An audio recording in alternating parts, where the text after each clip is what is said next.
So Star Wars: The Rise of Skywalker. Yeah, this review is a bit late. I'm aware of that.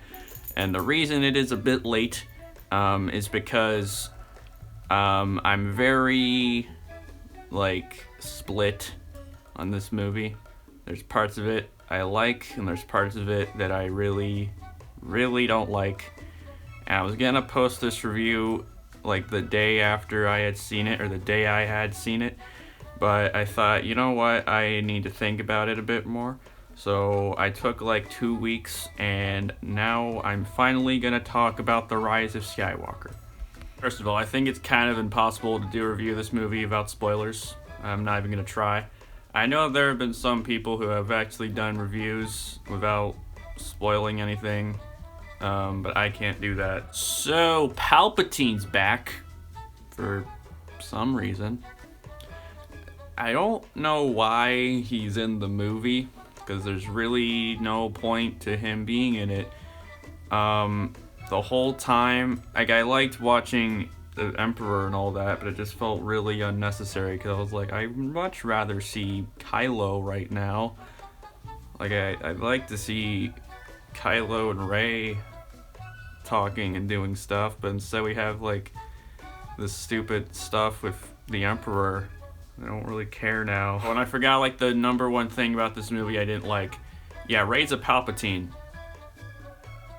No. A lot of what this movie does is it tries to erase things that happened in The Last Jedi. Because in The Last Jedi, it was revealed that, Rey's parents were nobody. And I really like that. And now in this movie, it's oh, no, she's the granddaughter of Palpatine. And it's no. It just makes the universe of Star Wars seem so small. If anyone can be related to anyone important that has the Force, it's so stupid to me. It is important to mention that pretty much all Star Wars movies are pretty simple. They're all about good guys fighting bad guys. Other Star Wars stories have done very well exploring that gray area between good and evil. One of the best examples of this would be Star Wars: The Clone Wars, a show that was able to balance a ton of different ideas, but still was able to keep a very coherent and easy to follow plot. However, with Rise of Skywalker, there's not as many ideas floating around, but with this movie, it seems that it's even harder to explain, and it's not as simplistic anymore, and it's a lot more complex when it really doesn't need to be. So for me personally, I was pretty let down by this movie, mostly because in Last Jedi, I, for one, really liked the treatment of Luke. I thought it was very original to have the mentor character be very reluctant to help the hero. I thought that changed it up a bit. However, in this movie, they kind of just changed it up altogether, and they have Luke's Force Ghost show up and be like, oh, I was wrong. Sorry. Rian Johnson was wrong. Even though I wasn't the biggest fan of this movie, and I was very let down by it, I still had a ton of fun with it.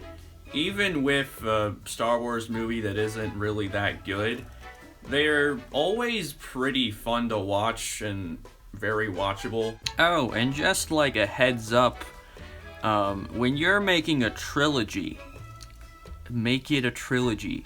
Don't just make stuff up as you're going along. Don't make something in one movie and then in the next one just completely just erase that. Because this whole movie really feels like it's just trying to erase everything that fans hated about Last Jedi. Luke was not the right character, or how could you make Rey a nobody? This whole movie just feels like it's trying to retcon everything, and they kind of just went into this whole trilogy with no plan. Because when watching this movie, you don't really remember Last Jedi at all. There's no callbacks in anything. It just feels like a sequel to Force Awakens. Because there's no callbacks at all. They don't reference Snoke. Well, they do a little bit, because they show, Snoke inside a canister thing at Palpatine's lair. He has a canister of Snokes. It's really stupid, but yeah. Anyway, this movie does not feel like it is a sequel to The Last Jedi. It just feels like it's kinda connected to Force Awakens. So I would just like to point out that in The Last Jedi, it was Kylo Ren who told Rey, oh, your parents were nobody. You know, I went along with that. I was like, okay.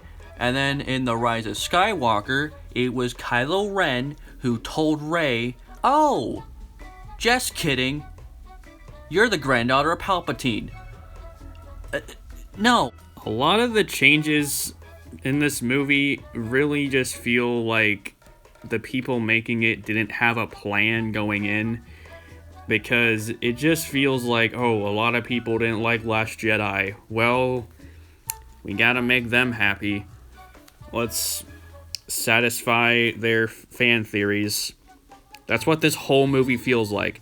They're like, oh, people want Palpatine to come back. Let's throw Palpatine in there for no reason. Oh, by the way, Palpatine's goal makes no sense, because he wants Rey to join him for some reason, and then he's like, no, never mind, I want your force powers and help me to become the Chancellor again.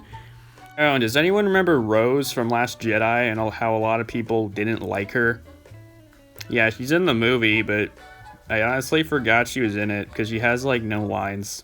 It's kind of sad. So the time has come for me to give my final grade, and I'm undecided. I really have pondered for a week what my grade will be for this movie, and I don't know. I was initially going to give this movie a D, and I thought, no, that's too mean. Let me move it up to a C. But I don't know. I don't even think that's, I don't know. I think even that's a little too generous. But I don't know. So I guess The Rise of Skywalker will just be out of 10. You know what? No. This is what I'll do. If you want to see it, see it. If you don't want to see it, then don't see it. It's that simple. Okay, have a lovely day. And see you later.